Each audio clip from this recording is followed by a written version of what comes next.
Welcome back to Don't Waste the Chaos, the podcast that helps turn your hardest moments into your greatest momentum. Today's episode is for the working moms, the multi-passionate women, and anyone who's ever wondered if their voice still matters after life takes a turn. My guest is Denise Tallcott, former radio host turned podcast creator, public speaker, coach, and the warm-hearted force behind Working Moms Redefined. Denise is no stranger to the spotlight, but her real magic, it's how she uses that spotlight to help other women step into their own. We talk about showing up authentically even when it's hard, building a platform from scratch, how to stay grounded when you're juggling all the things, and how faith and vulnerability build real community, not just followers. This episode feels like sitting on the front porch with a wise and hilarious friend who's willing to tell you the truth and cheer you on. You're going to laugh, reflect, and walk away with real takeaways for your own voice, business, or calling. So let's dive into the conversation you maybe didn't know you needed. Denise, welcome to the pod. This sounds so fun. I want to hang out with us. I'm excited to be with us today. I would want to, great. Yeah, I would want to hang out with us too, honestly. I've had the opportunity to spend some time with you before, and I've really been looking forward to this. So let's go ahead and jump in and give the listeners what they're here for. So talk to us about Working Moms Redefined podcast and what made you feel like, I know we've got some folks listening today and they're like, I could never, or, how did you know? So what made you feel like your voice needed a platform? How'd you know it was time? I think you kind of alluded to it a little bit in the very beginning. I've always wanted to be a voice that is heard. And selfishly, in the beginning of my life, it was because hi, my name's Denise. I want to be known. And that is something that shifted. We'll talk more later about how that came about. But now it's not even about me. And I know that you are very similar in this, Kerri. It's how can I help a person and hear what God wants them to hear? And my message is not about me. It's all about what I'm just the person in the middle.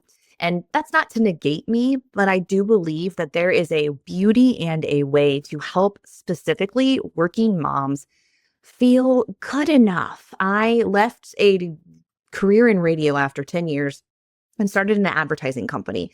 We get to still to this day work with 60 plus clients across the nation to help with their online brand and their social media advertising. And it's so enjoyable.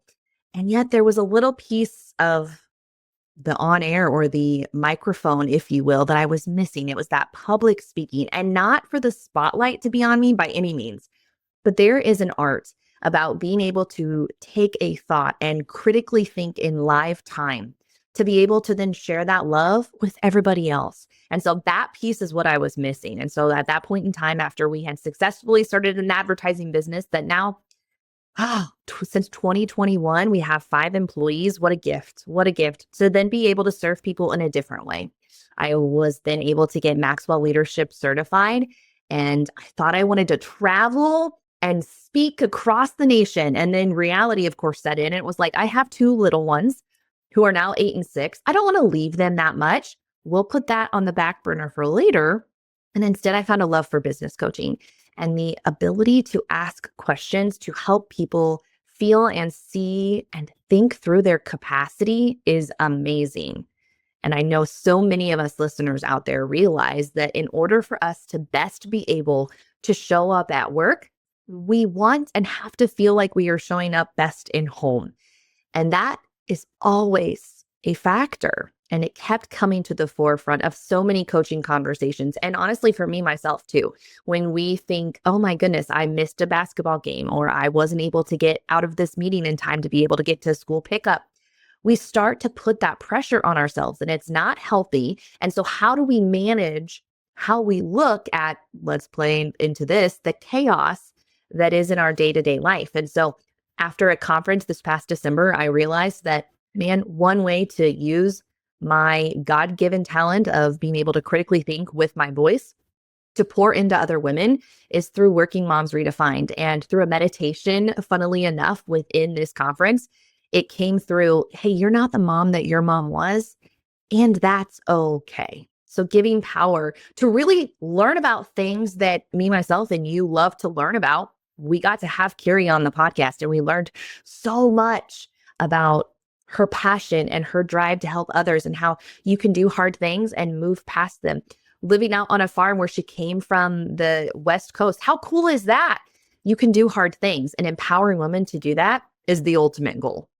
And I mean, you're a very humble person. And I think people get, especially with women, they get conflicted between someone who is powerful or strong or confident in their voice with humility. I think you can 100% be a humble, God focused woman and also feel very confident. And actually, I feel like that's the goal, right? If we've got the Holy Spirit inside of us, like how could we not be confident? But I love that you said this is a God-given talent, because if we really lean into that and can really feel strength in that, then how could we not? How can we not use it? Of course you needed a podcast. Like that makes perfect sense. That's a medium where we can reach people. There's plenty of other people reaching individuals out there with a lot worse content or negative or, things that could negatively impact our brains. And so I love that you're using that. It's just such a beautiful platform. So how did you get your podcast up and going, and how did you start to build your following?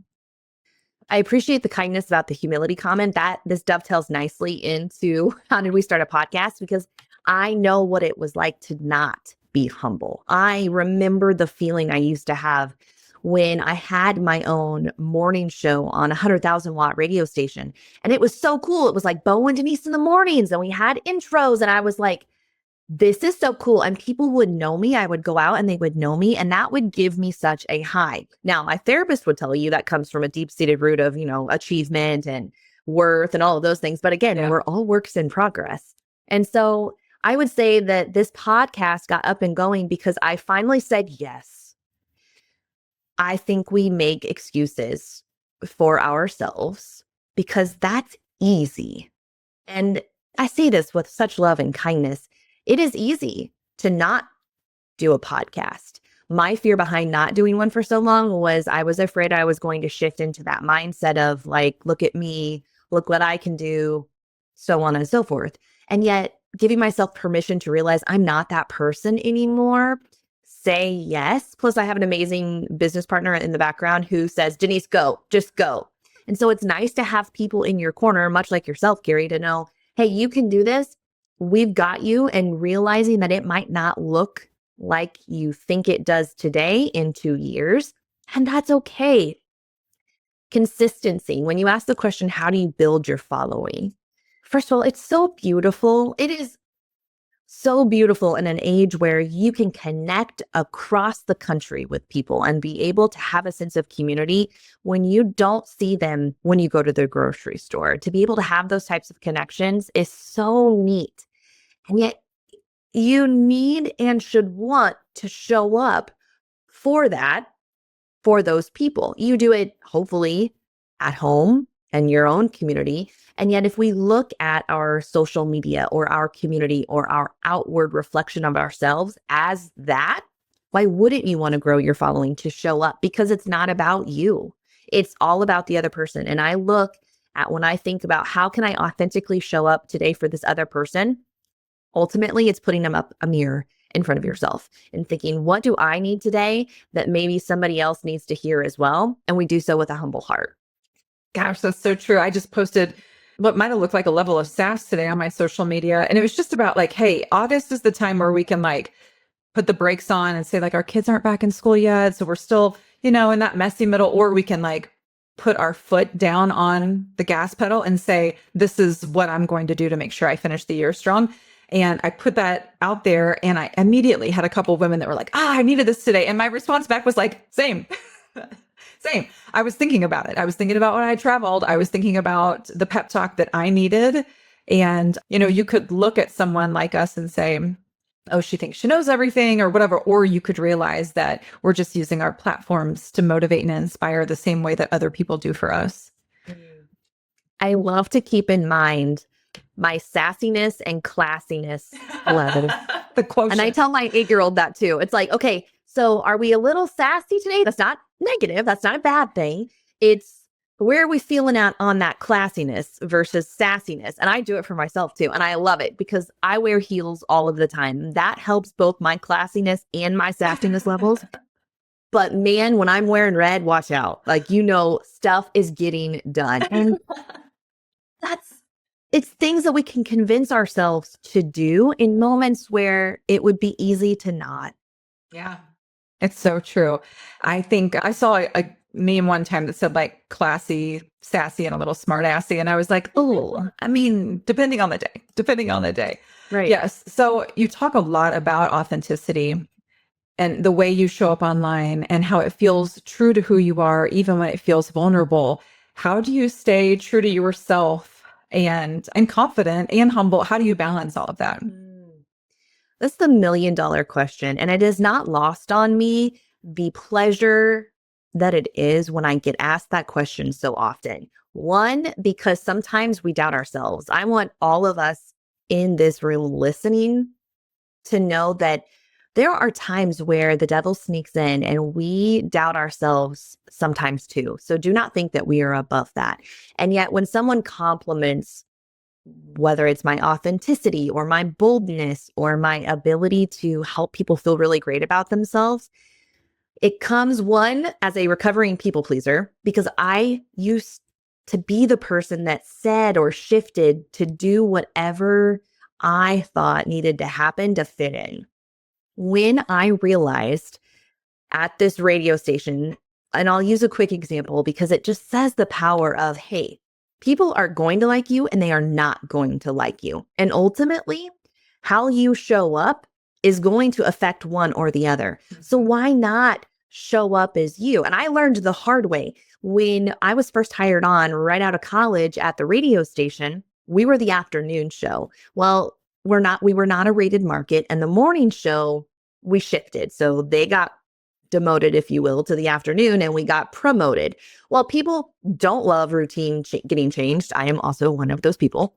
And so when the voices that they woke up to, because remember, this was 15 years ago, radio was still so prevalent. Yeah. And people knew that, hey, if it's 7:40, I better be in my car. If it's 7:52 and I'm hearing the weather from Denise, I'm going to be late. I mean, people would mark their days by that.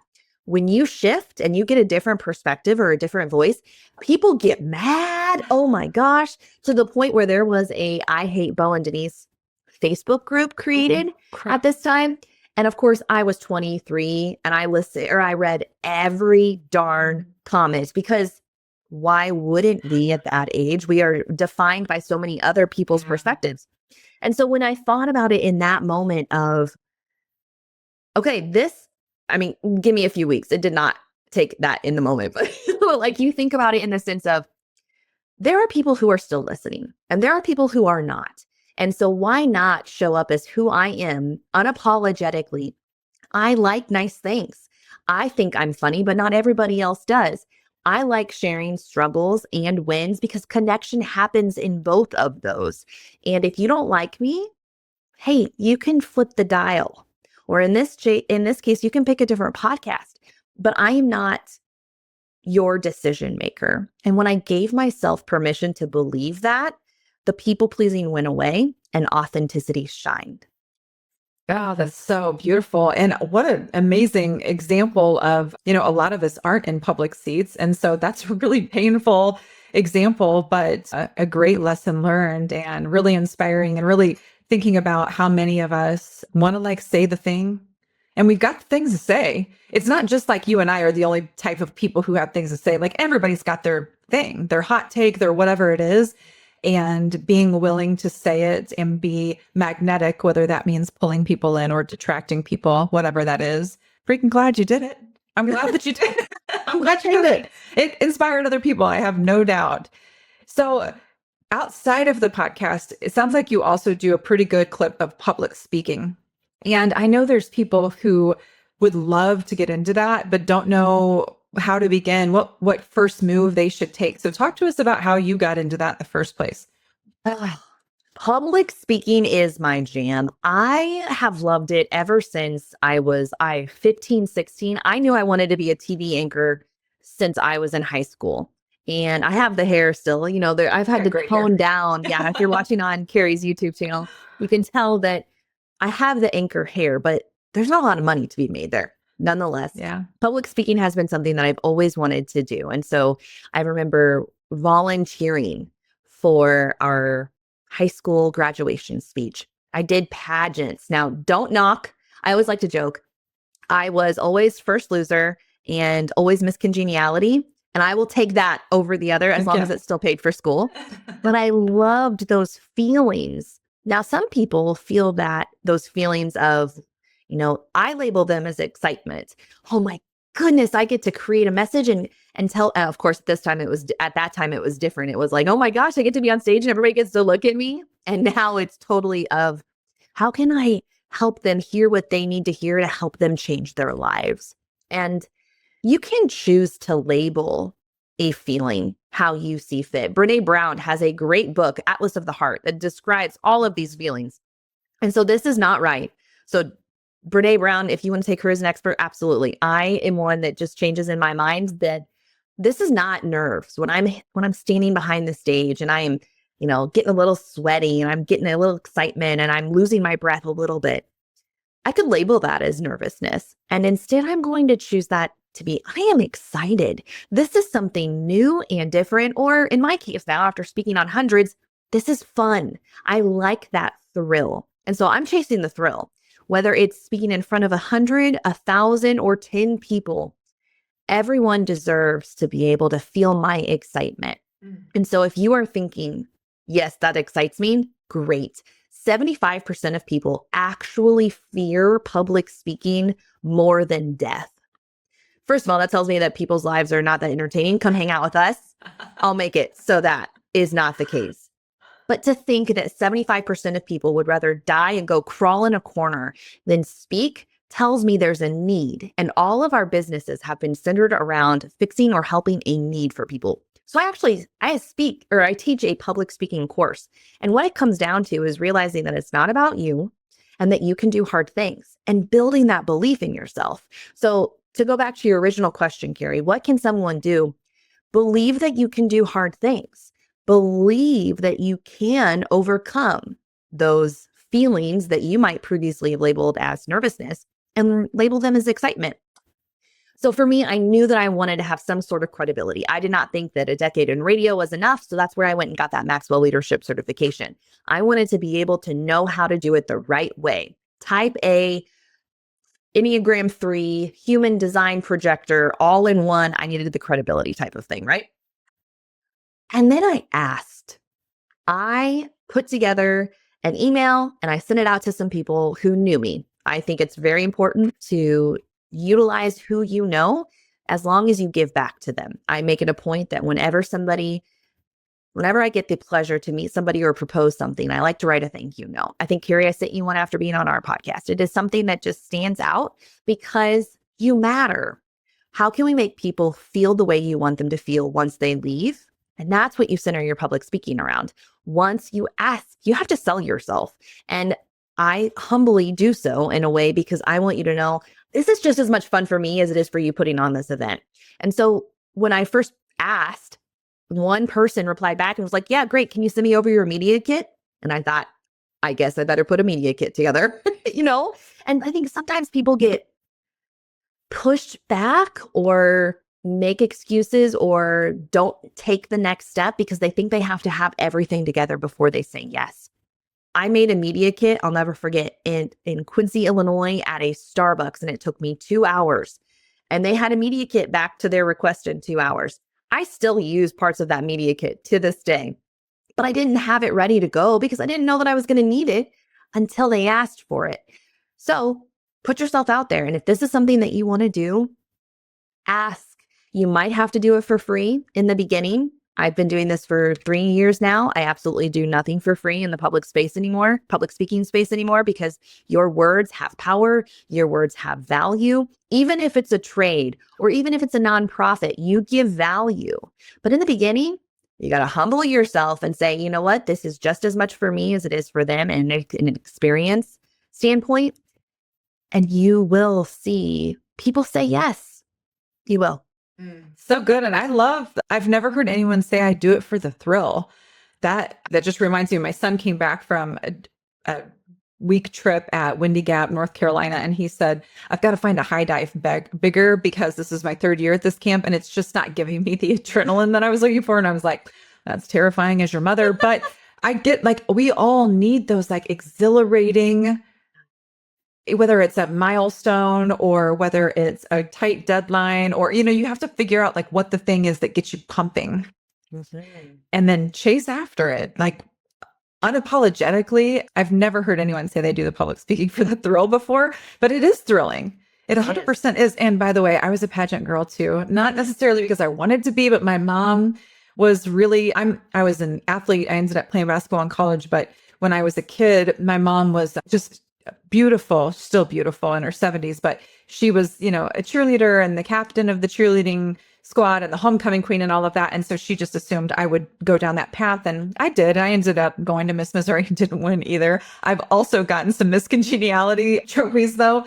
But I think that again was a challenge. It was a challenge for me. And it's why I call myself Kerri M. Roberts instead of Kerri Roberts, because my maiden name is Ross. And so it sounded like rah, rah, rah in a microphone. Just stuff that like you wouldn't know otherwise. But if you have to put your mouth on a microphone, you learn some things about articulation and how to get people's attention, how to hold people's attention. And so I love that you shared that path, because we're all just some normal folks with a story of how we got to where we're going. It's just some of us say, I'm going to push, I'm going to challenge, I'm going to try. It's really inspiring. I love that. So with everything that you're juggling, podcasting, coaching, public speaking, motherhood, how do you keep your ideas and presence fresh? It's hard. And I think that sometimes us high achievers want to try and make it look easy. Because if it looks easy, then it means that we did it right. At least that's sometimes how I view myself. And it's not the case, but I'm also not going to be the person that says, hey, look at what all I'm doing and this is hard. I mean, it's spaces like this where we can be raw and vulnerable and share that it is tough. And I am the first person to say, I am not who I am if it's not for my husband, if it's not for my team, if it's not for my family and my kids. They have allowed and adjusted their life, I think as much as I have, if not more, to be able to make, quote, juggling possible. Yeah. I grew up on a farm. And my mom was a stay-at-home mom. My dad was the farmer that even on Christmas morning, those cows have to be fed. You waited until dad got done doing chores before you ran and opened those gifts. So I saw so many wonderful things modeled from both of my parents. And yet that's not the life that I am living. It's hard for me from time to time to not be able to make or bake the cookies that are needed for the bake sale at school the next day.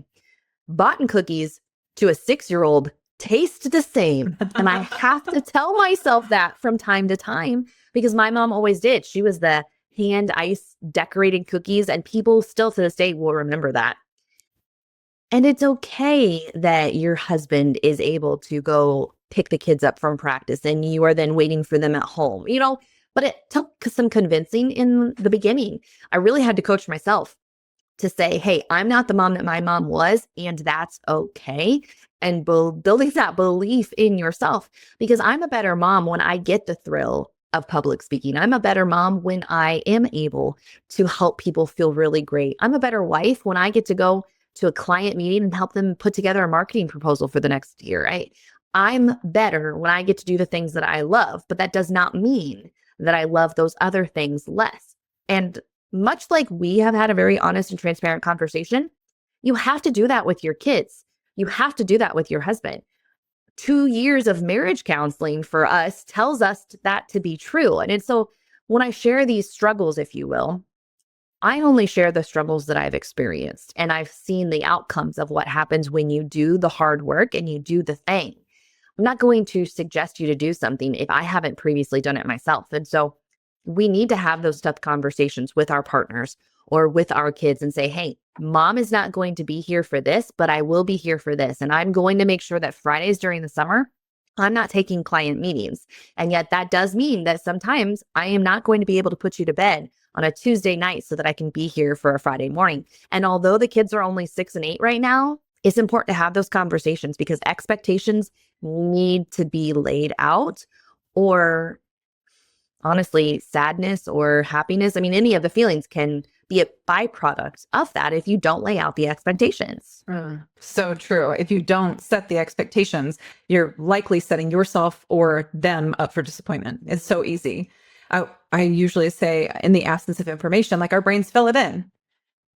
They're just naturally going to fill it in. And so in this broken world, a lot of times we fill it in with negativity. I mean, just unfortunately. And so, yeah, like 6 and 8, they're going to be incredible human beings because they're mother. Let them behind the curtain a little bit. Hey, thanks. Let's hope so. Yes, they will. Sydney did a pageant for the first time. Well, like a real one for the first time over the weekend. And I'm not prompting her, right? Because I think sometimes, Kerri, like with your mom, we kind of just expect. And I never wanted that for her to expect it.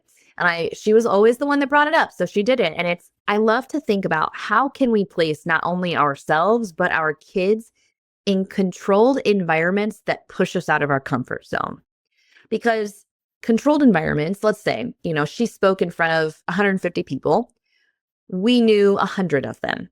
100 of those people are going to be cheering on, right? So you think about that percentage. You're going to have more positive reinforcement than negative at a young age.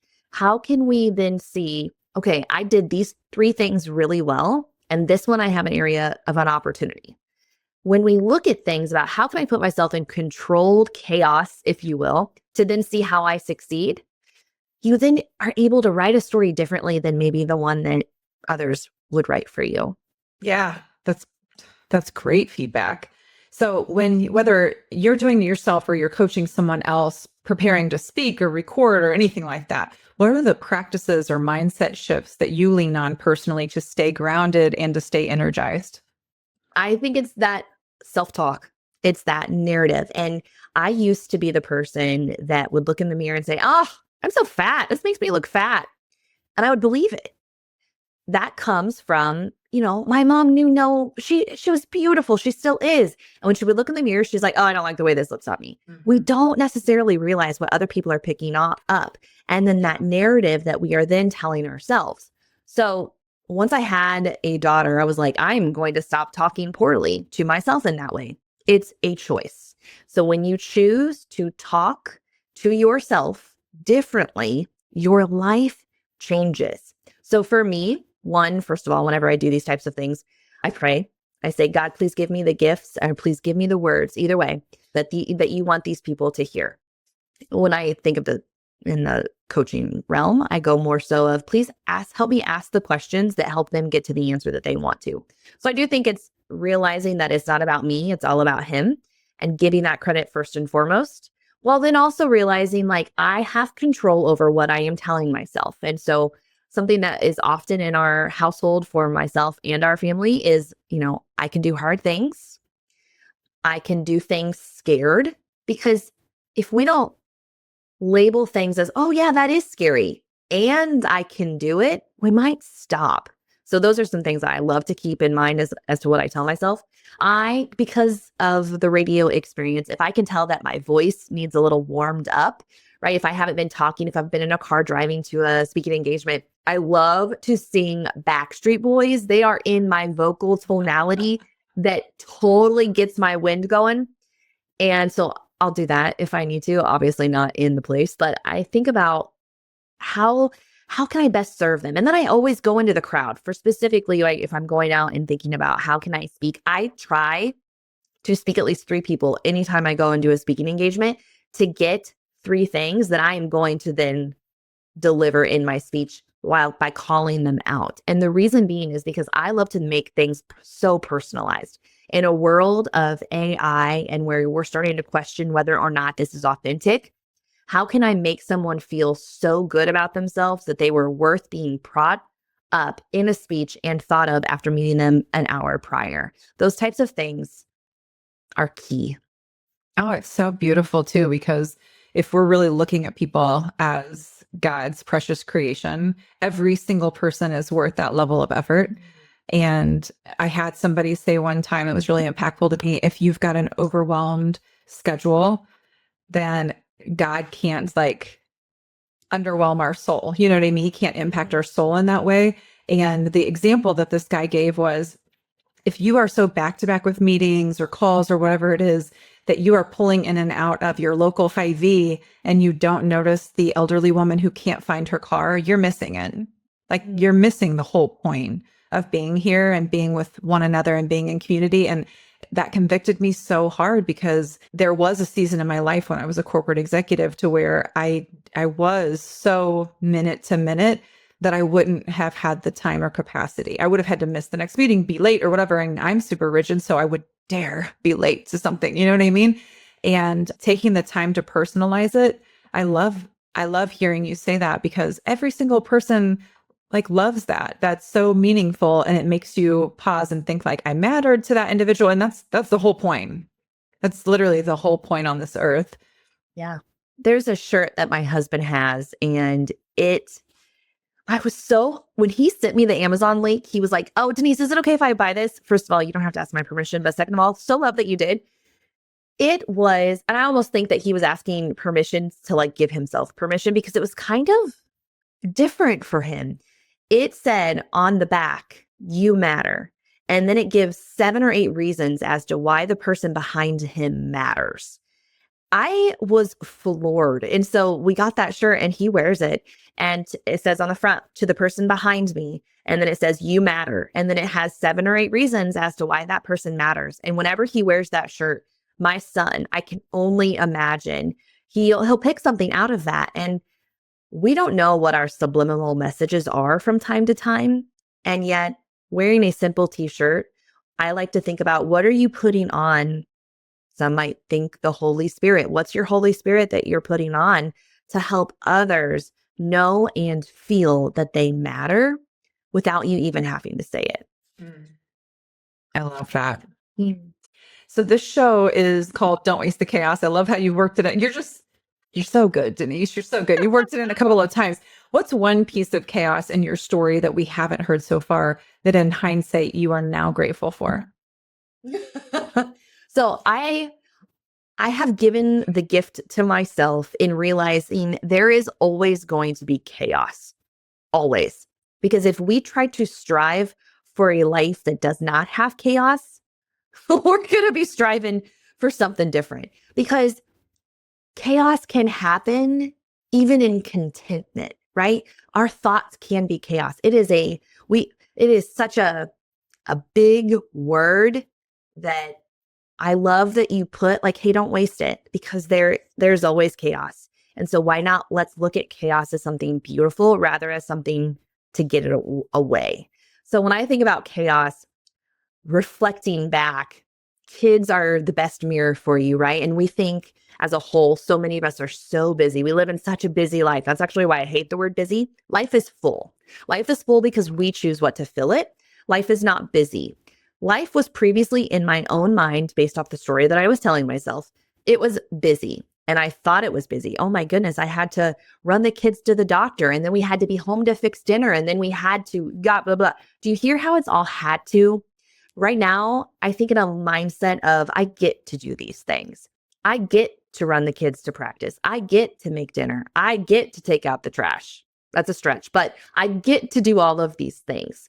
And when we view life as, if you will, chaos, and we label chaos as beautiful, chaos is running 3 businesses and getting to still take Fridays with the kids during the summer. Chaos previously would be me having been a sales rep at a radio station and then making it back for my on-air shift so that people didn't think that I wasn't present in the studio. Shocker. Everything was recorded in the radio station anyway. Nobody was there hanging out for 6 hours, but the perception, I had to give off that perception. Chaos previously for me, honestly, was people pleasing. That was chaos. And it makes me sad to think that that was my norm. And yet I give myself grace in knowing I didn't know any better. So chaos today is now defined for me as it's so full of love. Chaos is love because we have so many things that we get to do, so many people that we get to spend time with, that I label chaos differently. And chaos can really be beautiful. Yeah, absolutely. So let's jump into, I love closing out my episodes with like a lightning round so we can get to know our guests a little bit better. So tell me, what's one thing that your kids say that cracks you up? So we're in fun stages right now. The kids would have already corrected me. Sydney is 8 and Hudson is 6.5 because words matter. And so Sydney listens so very well. The first child, right? She'll oftentimes, if she's in a fight with Hudson, it literally happened yesterday because they did not sleep well. Hudson, can you help me understand why you're being mean? It's like, what a good coach question, because that's often what I ask. Like, can you help me understand how you feel about that? Or can you help me understand how you got to that? It's, can you help me understand how you're being mean? And total girl. Now, Hudson, on the other hand, we have a boy with this one, and he has had a lot of facial injuries. We have had 2 adult chipped teeth that are now fillings. We have stitches because he was able to stick his tongue through his chin because he fell down. I mean, he has injuries. Literally yesterday, Kerri, he came to me with a sliced finger that I was going to have to go get glued at the ER. I mean, he is boy after boy. And I'll never forget, we had a conversation after the breaking of the teeth because I was like, these things, you can't fix bone. You can't make grow back. And so we really worked on, okay, we got to get our hands down before you fall. Like, get your hands down and protect your face. And so one of my favorite things was he jumped off the swing set and he hurt his knee. But as he's limping away, he looks at me, he goes, "But Mom, I got my hands down. I got my hands down." And so we love to say, "Hudson, are your hands down?" You know, the chipped tooth thing is a heartbreaker. Because Keegan, my 13-year-old, is missing like half of his front tooth, and same deal, didn't have his hands down, backwards in a metal chair, face to the chair, broke it off. And when they called me, he was at a summer camp, I don't know, probably 5 years ago. And it was an adult tooth, gosh dang it. And he gets in the car, I go to pick him up. I'm taking him to my buddy who's a dentist. And I said, "Dude, we can't fix this super well. We're going to fix it, but this is just going to be like this." And why in the world, I was born in 1982, so this is going to show my age a little bit, but why in the world I then said to my son, "You know what? You're never going to be able to go into a club or a party with a black light and people not know that that's a fake tooth." And he was like, "Why?" I was like, "Because it's going to look gray. It's going to look gray and you're going to be able to tell." And like, I get to the dentist office and my dentist is similar age to me. And I was like, this is the wisdom that I had to share with my son when he goes to a club or a blacklight party. And he was like, "Wow, Kerri really dug deep on that one." I was like, I didn't know. I wasn't ready. I was 18-year-old self was like, "I'm ready to party, but we can't with this tooth." No, you got to keep it around. I had a girlfriend that when we went, I had known her my whole life. We'd go to college and we're at a party or whatever. And I was just like, "Oh, you have fake teeth." She was like, "Oh my gosh." Because, in high school, we hadn't been exposed to blacklight parties or whatever. So yeah, she was like, "Oh no, what's it look like?" I was like, "Don't look in the mirror. Honestly, it's bad." Let me protect you. Yes. Let me protect you. The kids have a blacklight light at home. I'm totally going to go look at that. Yeah. Because I never thought of it. Yeah. Well, what our night dead. Unfortunately, it's like it's just a black blob. Okay. What's your, "I don't have time, but I'm doing it anyway" guilty pleasure? I was never a nails person because I grew up on a farm. I am rough with my hands. You do hard work. And one time I read somewhere where you gain a level of credibility on stage if your nails are done. Well, I could never get gel nail done because they would chip all of the time. I found this girl. Her name is Allie, and she's amazing. And I get my nails done every 4 weeks, and they do not chip. I mean, they are fabulous. And they last the entire 4 weeks. And so that is my thing. And or chemical peels. Let's get some real good stuff done that I think I'm doing microdermabrasion. We've talked about this for the first time next week, and I'm so jazzed. Like, I can't wait for these needles on my face. I have one tattoo and I was scared. And now I'm like, do it all over. Mm-hmm. Those probably. Yeah. I'm here with you on both of those. Like, I live on a farm now, but I've always, probably for the last, I guess when I hit like a director title, and I don't know why I had this dumb gauge for myself, but part of it was same deal, grew up on a farm.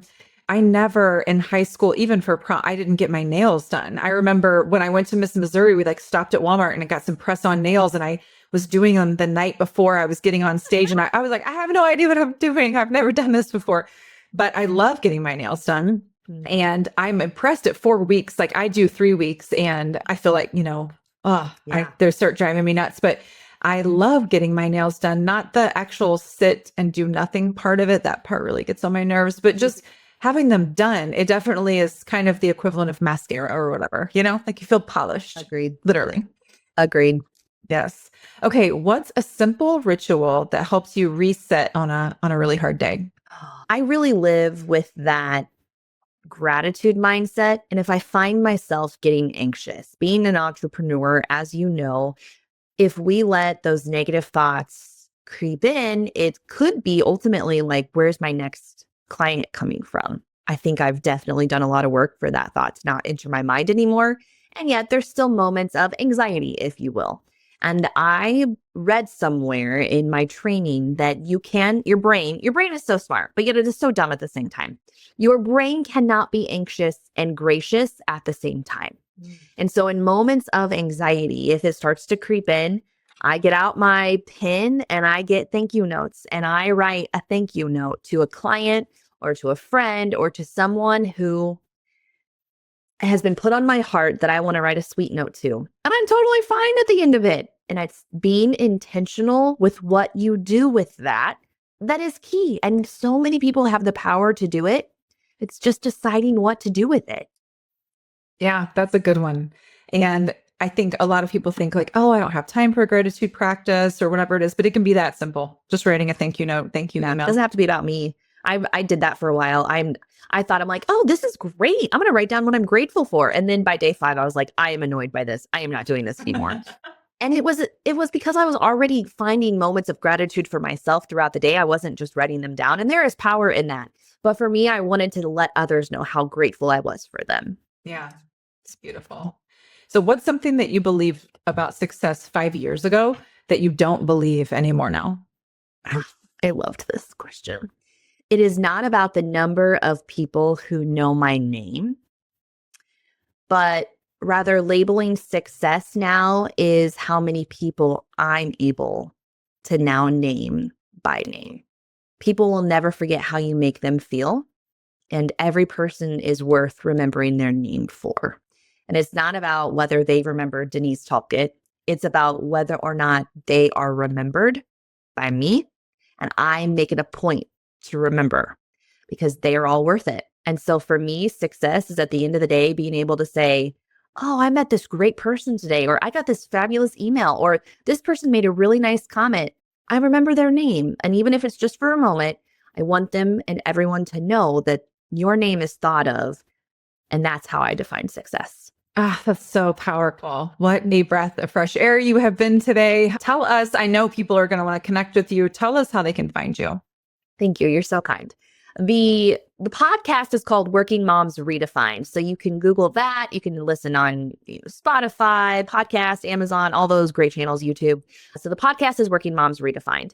We have a masterclass, if you will, within there. It's talking about 9 minutes of connections, how you can focus on 9 minutes a day.